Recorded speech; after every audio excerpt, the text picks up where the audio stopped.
began in healthy-looking pigs, months, perhaps years ago. A new coronavirus spread silently within herds. Gradually, farmers started getting sick. Infected people got a respiratory illness with symptoms ranging from mild flu-like signs to severe pneumonia. The sickest required intensive care. Many died.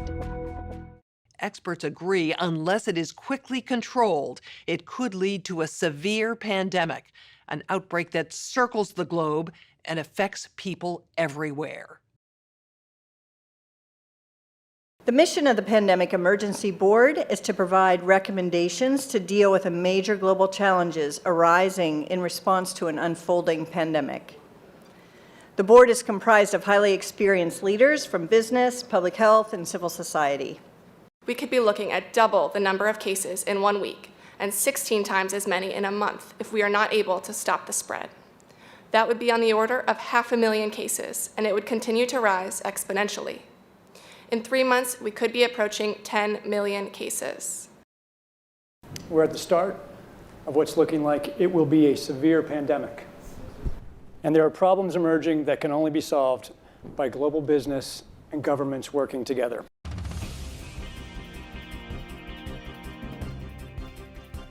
We have known about CAPS-like viruses in animals and people for decades, but have not been successful at developing a licensed vaccine. And sure, there are new technologies that may help, but it's going to be difficult. I am not optimistic about having a vaccine in time to be relevant during this pandemic. So the policy crisis in question for this board in this meeting is this: how should governments, business, and international organizations allocate and distribute pandemic antivirals and medical supplies to the people who need them most? What we've seen work very well in the HIV field is, in fact, procurement through the Global Fund. So having a centralized mechanism, so financially able to procure on behalf of affected countries would be critical. I think the second thing is it's going to be very important that for the business sector, for manufacturers of antivirals, that we have clarity around what the need is and where the need is and who are making the decisions. I think that given that the countries most affected are those that are low and middle income countries with unequal access to technology, to finances, the UN has a worldwide footprint, universally recognized, and universal membership. A global stockpile would certainly help ensure more rational and strategic allocation, but the reality is that we don't have the logistics capability, even within the UN, to bring that together in one place and run it. So this is where I think a collaboration between the international organizations like the World Health Organization and the private sector, which runs these supply chains for many purposes every day, understand where the supplies are, make smart decisions about how to allocate them to the people who need them in the places that need them the most, and then work with the industry to move those supplies from where they are today to where they need to be. Just to underscore the point that cooperation among supply chain providers or businesses that have huge supply chains can add a lot of efficiency to the whole process. The question is, can you, through this international mechanism, really promote commitments to doing this as quickly as possible and give people a sense that actually if they contribute more, that they will have a better chance of protecting their own populations and their country's security and health. So to be completely clear, most of this production would already be committed in contracts.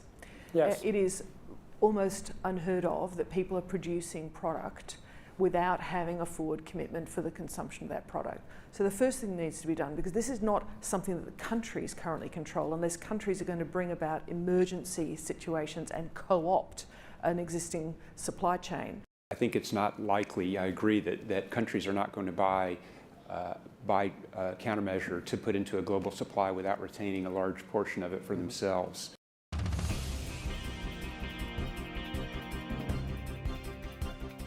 Public health agencies have issued travel advisories, while some countries have banned travel from the worst affected areas.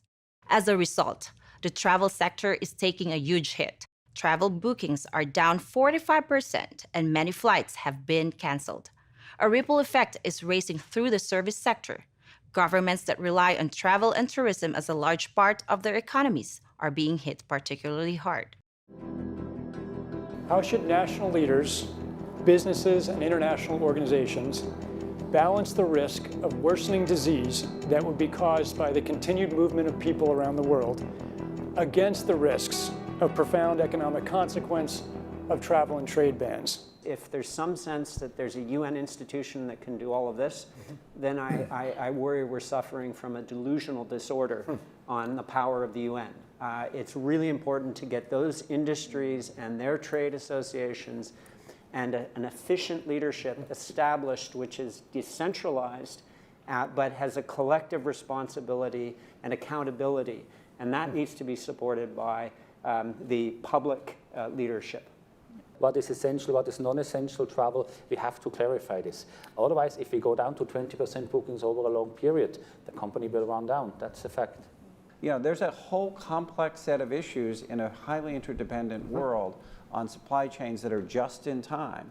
We need to think about how much flex there is in that just-in-time supply chain system and make sure it keeps running. I think it's going to take specificity, and it's going to take knowledge that only the private sector has. The UN can play an important coordinating facilitation role, but the companies know where those commodities are, where they move, how to move them, and that's where a type of public-private collaboration that we have not generally had in these crises needs to be put together pretty quickly. We are not out of money yet, but the fact is we are trending in a dangerous direction and something needs to change. So the policy question for this board now is, how should financial resources be prioritized? Are there nodes that we cannot allow to fail? What is your sense of priorities? We don't have money to pay for all of these urgent problems. So at the moment, we want the funds, right? You need the money. So where's the money?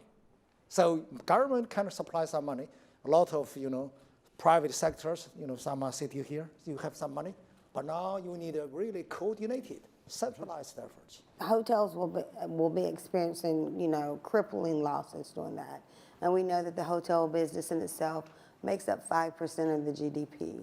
Governments need to be willing to do things that are out of their historical perspective, or for the most part, it's really a war footing that we need to be on.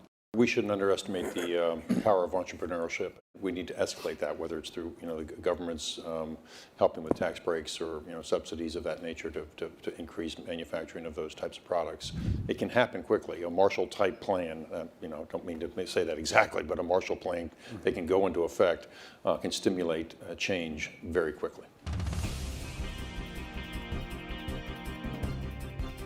Countries are reacting in different ways as to how best to manage the overwhelming amounts of dis and misinformation circulating over the internet. In some cases, limited internet shutdowns are being implemented to quell panic. How much control of information should there be, and by whom? And how can false information be effectively challenged? And what if that false information is coming from companies or from governments? I think it's very important that we make sure that there is concise communication with all healthcare facilities where these patients are being treated so that there isn't mass panic. We're at a moment where the social media platforms have to step forward and recognize the moment to assert that they're a technology platform and not a broadcaster is over. They, in fact, have to be a participant in broadcasting accurate information and partnering with the scientific and health communities to counterweight, if not flood the zone of accurate information, because to put the genie back in the bottle of the misinformation and disinformation is nigh impossible. One thing we haven't spoken about, and I'm wondering whether it's time to talk about this, is a step up from the part of the governments on enforcement actions against fake news. I personally do not believe that trying to shut things down in terms of information is either practical or desirable. And we do have, I think, a couple of strategies that are available to us, one of which is the flood strategy, second of which is relying and informing and equipping trusted sources of information with the facts so they can then pass that on. But we also need to actually think about a technological answer to this. The outcome of the CAPS pandemic in Event 201 was catastrophic. 65 million people died in the first 18 months. The outbreak was small at first and initially seemed controllable, but then it started spreading in densely crowded and impoverished neighborhoods of megacities. From that point on, the spread of the disease was explosive. Within 6 months, cases were occurring in nearly every country. The global economy was in a free fall. The GDP down 11%. Stock markets around the world plummeted between 20 and 40% and headed into a downward cycle of fear and low expectation. Businesses were not borrowing, banks were not lending. Everyone was just hoping to hunker down and weather the storm. Economists say the economic turmoil caused by such a pandemic will last for years, perhaps a decade. The societal impacts, the loss of faith in government, the distrust of news, and the breakdown of social cohesion could last even longer. We have to ask, did this need to be so bad?